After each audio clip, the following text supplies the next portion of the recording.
नमस्कार दोस्तों, मैं राहुल शास्त्री स्वागत करता हूं आपका अपने चैनल के अंदर। दोस्तों, आज मैं जो टॉपिक आपको बताने जा रहा हूं वो है कुंडली हम कैसे सीखें। तो दोस्तों, इतनी सरल टेक्निक से मैं आपको समझा सकता हूं कि आप बड़े प्यार से ही अपनी कुंडली नहीं बल्कि दूसरे की कुंडली का विवेचन भी करना सीख सकते हैं। मैं आपको गारंटी दे रहा हूं, जिस मेथड से मैं आपको सिखाऊंगा बहुत ही जल्दी और सिर्फ मेरी 2 या 3 वीडियो के अंदर ही आपको सब ज्योतिष का ज्ञान हो जाएगा। सिर्फ आपको ये वीडियो ध्यान से देखनी है। तो दोस्तों, शुरू करने से पहले मैं बताऊंगा आपको 6 स्टेप का याद रखना है। वो 6 स्टेप क्या होते हैं? पहला भाव, दूसरी राशि, तीसरा ऊंच और नीच के ग्रह, चौथा डिग्री, पांचवा मित्र मित्र और शत्रु के बीच में क्या डिफरेंस है, और ग्रहों का फल।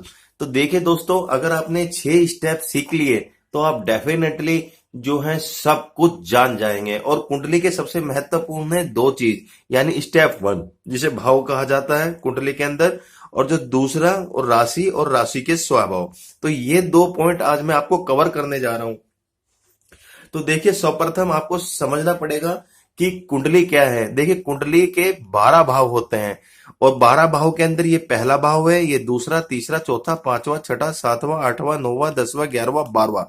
तो इस तरह से 12 भाव होते हैं और कोई भी राशि, ये 12 राशि जो है इन भाव के अंदर आती है और यहां से स्टार्ट होती है। तो जो भी राशि यहां से स्टार्ट होगी वो ये उस लगन के वो जातक होंगे। वो मैं दूसरा स्टेप है, फिलहाल मैं आपको भाव के बारे में बताता हूं। तो देखिए, किसी भी कुंडली के अंदर 12 भाव होते हैं। जो मैं आपको बताने जा रहा हूं, जो पहला जो भाव होता है ये लगन का होता है। ये होता है आपका खुद का, ये आपकी पर्सनैलिटी के बारे में है, आपके खुद के बारे में है। आपका बोलने का तरीका कैसा होगा, आपकी पर्सनैलिटी कैसी होगी, आपका स्वभाव कैसा होगा, आपका चरित्र कैसा होगा। तो ये मोटा मोटा समझ लीजिए, ये टोटल आप हैं, ये सिर्फ आपके बारे में ही बताया जा रहा है। जो दूसरा स्थान होता है दोस्तों, ये धन का स्थान माना गया है। इससे आप धन के बारे में भी पता कर सकते हैं, साथ साथ कुटुंब के बारे में पता कर सकते हैं, कुटुंब के साथ आपकी बनेगी नहीं बनेगी, अपने परिवार के बारे में। और साथ साथ इसके साथ आपका यहाँ से देखा जाता है वाणी का, आपकी वाणी कैसी रहेगी। तो ये जो दूसरा स्थान होता है इसे धन का स्थान बोला जाता है। इसी प्रकार जो तीसरा स्थान होता है कुंडली के अंदर, ये परिश्रम का होता है, बहुत मेहनत का होता है, और साथ साथ छोटे भाई बहन का भी यहाँ से परिणाम देख सकते हैं। इसी प्रकार जो चौथा होता है ये मान सम्मान का भाव होता है। इसके अंदर आपको हर एक बेसिक सुख सुविधा, सब भौतिक सुख सुविधा मिलेगी, जैसे कि मकान, प्रॉपर्टी और वाहन। जिंदगी के लिए जो भी आपको ऐशो आराम के लिए जी चीजें चाहिए वो यहाँ से देखेंगे। साथ साथ आपको यहाँ से माता का भी पता लगा सकते हैं। इसी प्रकार जो पांचवा होता है इसे संतान भाव बोलते हैं। संतान के साथ साथ यहाँ से आपको बुद्धि, बुद्धि के साथ साथ आपकी पढ़ाई, पढ़ाई के साथ साथ यहाँ पे लव, रोमांस, इन सब का पता हम यहाँ से निकाल सकते हैं। और आपका संतान का भी यहाँ से पता चल पाता है कि आपके कितनी संतान होगी। इसी प्रकार जो छठा भाव है ये अच्छा भाव नहीं होता कुंडली के अंदर। ये दुर्घटना, शत्रु, लंबी बीमारी, कोर्ट कचहरी, इन सब का लेखा जोखा इस भाव से पता चलता है। जो सातवां भाव होता है मित्रों, ये देखा जाता है विवाह की दृष्टि से बहुत महत्वपूर्ण है। अगर आप मेल है तो फीमेल का, अगर आप पत्नी है तो पति का। तो इस प्रकार ये जो भाव है व्यक्त करता है। इसके साथ साथ यहाँ से पार्टनरशिप का भी हम पता लगा सकते हैं। इसी प्रकार जो आठवां है ये मृत्यु भाव बोला गया है। मृत्यु के साथ यहाँ से मृत्यु तुल्य कष्ट देखे गए हैं। साथ साथ यहाँ से गहरी खोज भी देखी गई है। तो ये जो आठवां भाव है ये भी कुंडली के अंदर अच्छा नहीं माना जाता। इस प्रकार जो नौवां भाव होता है ये बहुत ही इंपॉर्टेंट भाव होता है मित्रों, क्योंकि ये भाग्य स्थान होता है और साथ साथ पिता का भी यहाँ से पता चलता है। जो 10वां स्थान होता है ये कर्म स्थान माना जाता है। यहाँ से आपके प्रोफेशनल का, आप व्यवसाय करेंगे या फिर आप नौकरी करेंगे, किस स्तर पे करेंगे, किस डिपार्टमेंट में आप जाएंगे, तो इस स्थान से पता लगा सकते हैं। तो ये भी बहुत महत्वपूर्ण भाव है। इसी प्रकार से जो 11वां भाव होता है इससे बड़े भाई बहन का पता चलता है। साथ साथ ये लक्ष्मी का भी स्थान माना गया जाता है। आप कितनी इनकम जनरेट करेंगे, कितना पैसा कमाएंगे, इससे आपकी सेविंग देखी जाती है और इससे आप कितना पैसा कमाएंगे। सपोज करो यहाँ से आपने 100 रुपए कमाए और यहाँ पे आपने मतलब 20 रुपए खर्च करे, तो 80 जो जोड़े वो यहाँ पे आपकी सेविंग हो रही है। आप इस तरह से समझिए। जो 12वां जो स्थान होता है व्यय स्थान होता है। यहाँ से जेल यात्रा का भी पता लगाया जा सकता है। तो ये भी कुंडली के अंदर अच्छा नहीं होता। तो आपको ध्यान देने वाली चीजें क्या है जो भी इस कुंडली के अंदर छठा, आठवां, बारहवां ये भाव अच्छे नहीं माने जाते, पर यहाँ से भी एक चीज अच्छी अच्छी होगी, क्योंकि यहाँ से जॉब का पता लगाया जा सकता है, यहाँ से गहरी खोज का पता लगाया जा सकता है, और इसी प्रकार यहाँ से विदेश में अगर आप सेटलमेंट होना चाहते हो तो वहां से आप पता लगाया जा सकता है। इस भाव के अंदर आपका विदेश यात्रा भी देखी गई है।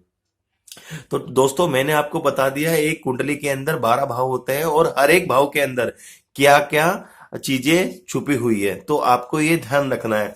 जो दूसरा जो भाव है दोस्तों, जो दूसरा जो स्टेप है, अब इसकी बारी, मैंने आपको टोटल बताया था 6 स्टेप, अगर आप सीख गए तो कुंडली जानना सीख जाएंगे। देखिए सर्वप्रथम आपको देखना पड़ेगा कि राशि कितने प्रकार की होती है और कौन से इनके ग्रह हैं, और ग्रह किस तत्व के बने हैं। तत्व इतना इंपॉर्टेंट नहीं है, पहले आप समझिए 12 प्रकार की राशि होती है। पहली जो राशि होती है वो मेष होती है, उसके ग्रह, उसके जो स्वामी ग्रह होते हैं वो मंगल होते हैं। इसी प्रकार जो दूसरी राशि होती है वो वृषभ, उसके जो स्वामी होते हैं वो शुक्र होते हैं। इसी प्रकार जो तीसरी जो राशि होती है मिथुन होती है, इसके जो स्वामी होते हैं बुध। कर्क राशि के स्वामी चंद्र। पांचवी होती है सिंह, इसके स्वामी सूर्य। छठी होती है कन्या, इसके स्वामी बुध।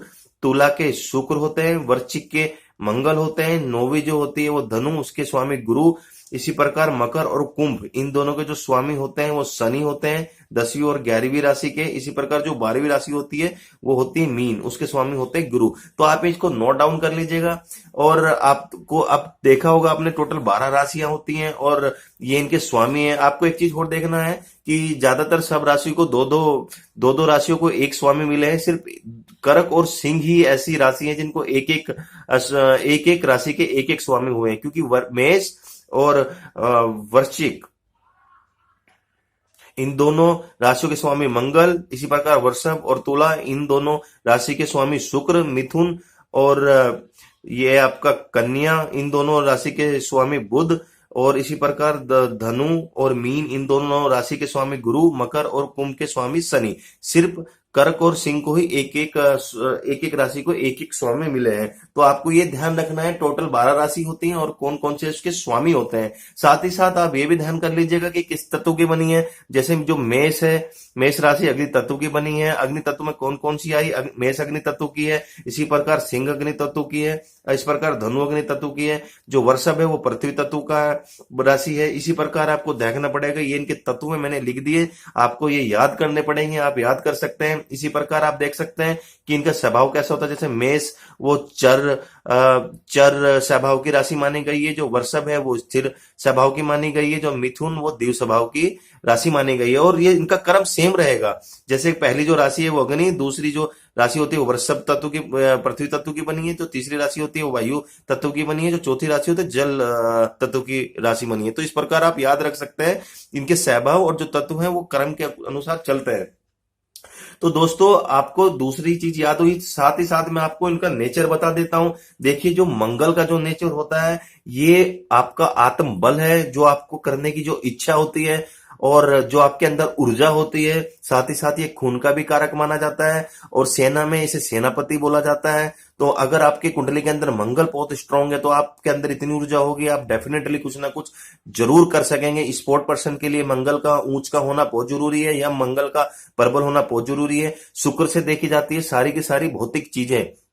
साइंटिफिकली भी आप देख सकते हो कि ये एक बहुत ही प्यारा प्लेनेट है, जिसमें चमकीला प्लेनेट है। तो जितनी भी सुख सुविधा होती हैं जिंदगी के अंदर वो शुक्र देते हैं आपको, चाहे वाहन हो या मकान हो। तो कुंडली के अंदर अगर आपके शुक्र बलवान है तो आपको सब सुख सुविधा की जरूर प्राप्ति होगी, क्योंकि ये सब भौतिक सुख सुविधा की प्राप्ति देने वाला ग्रह है। इसी प्रकार जो बुध है वो आपकी बुद्धि, अगर आप बुध आपका स्ट्रांग है तो आपकी बुद्धिमान होंगे। अपनी बुद्धि की वजह से आप कुछ भी कर सकते हैं। अगर आपके पास बुद्धि नहीं है तो दोस्तों फिर आपके लिए बहुत मुश्किल हो जाएगा किसी भी काम करने के लिए। तो कुंडली के अंदर बुध भी स्ट्रांग होना बहुत जरूरी है। जो चंद्र होता है वो आपका मन होता है, मन के अंदर आपका क्या चल रहा है। अगर चंद्र आपकी कुंडली में अच्छा नहीं है तो आपको कॉन्फिडेंस की कमी हो सकती है, आप डिप्रेशन में भी जा सकते हो। इसलिए चंद्र भी आपकी कुंडली के अंदर बलवान होना बहुत जरूरी है।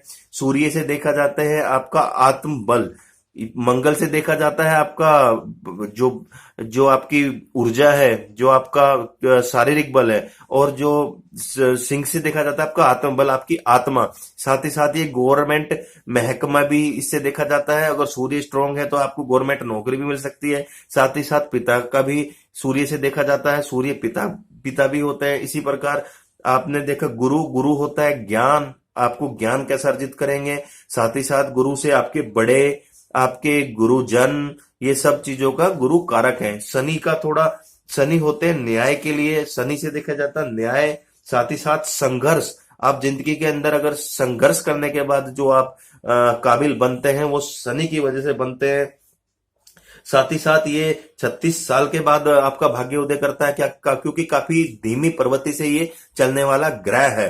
तो दोस्तों आज आपने 2 स्टेप देख लिए। अब धीरे धीरे मैं आपको ये सारे स्टेप बता दूंगा, फिर कैसे आप कैलकुलेशन करोगे वो आप सीख जाओगे। तो ये जो वीडियो है बहुत इंपॉर्टेंट है दोस्तों। अगली वीडियो में जो बताऊंगा वो भी बहुत इंपॉर्टेंट होगी। तो प्लीज इस चैनल को जरूर सब्सक्राइब कर दीजिए और बेल आइकन को भी जरूर प्रेस कर दीजिएगा, ताकि जो आने वाली मेरी वीडियो है वो आप पे पहुंच सके और आप ज्योतिषी को बहुत जल्दी सीख सके। धन्यवाद मित्रों।